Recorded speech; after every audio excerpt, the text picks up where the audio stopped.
आप सभी को नमस्कार। आज हम बात करेंगे एमएड फर्स्ट ईयर का जो पेपर है, छठा पेपर एडवांस एजुकेशनल टेक्नोलॉजी, और ये पेपर 40 अंक का होता है। तो इसमें लॉन्ग क्वेश्चन 4 आएंगे और 4 में से किन्हीं 2 प्रश्नों के उत्तर आपको देने हैं। प्रत्येक प्रश्न आपका 10 अंकों का है। तो संभावित प्रश्न पत्र है, कहीं ना कहीं आपको मदद करेगा।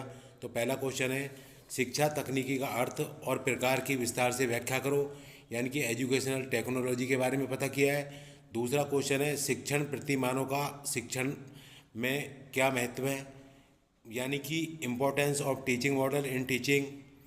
और तीसरा क्वेश्चन है, अभिक्रमित अधिगम क्या है, यानी कि प्रोग्राम्ड लर्निंग के बारे में पता किया है। और चौथा क्वेश्चन है, संप्रेषण से आप क्या समझते हो, विस्तार से बताओ। कम्युनिकेशन के बारे में पता किया है। यानी कि 4 क्वेश्चन में से आपको किन्हीं 2 प्रश्न को करना है और चारों इंपॉर्टेंट क्वेश्चन है। उसके बाद शॉर्ट क्वेश्चन की बात करते हैं, जिसमें आपके 7 या 6 क्वेश्चन आते हैं और 4 प्रश्नों का पता किया जाता है। प्रत्येक प्रश्न आपका 5 अंकों का होता है। पहला क्वेश्चन है, दक्षता अधिगम से आप क्या समझते हैं, मास्टरी लर्निंग।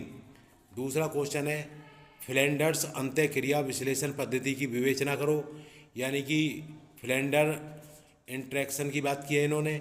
तीसरा क्वेश्चन है, सूक्ष्म शिक्षण का अर्थ बताओ, माइक्रो टीचिंग से आप क्या समझते हो।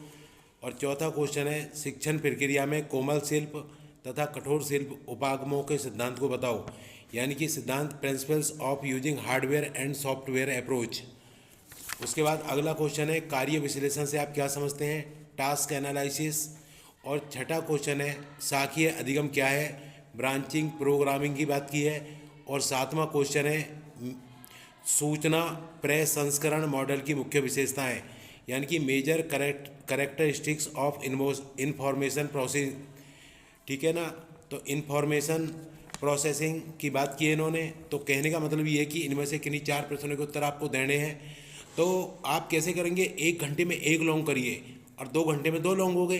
15 मिनट में 1 शॉर्ट करिए, यानी कि 1 घंटे में 4 शॉर्ट हो गए। पूरा लिखिए।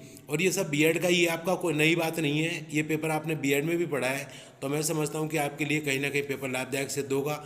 और आप सभी को मेरी तरफ से शुभकामनाएं। ईश्वर आपको सफल बनाए, अच्छे अंक प्राप्त करें। धन्यवाद।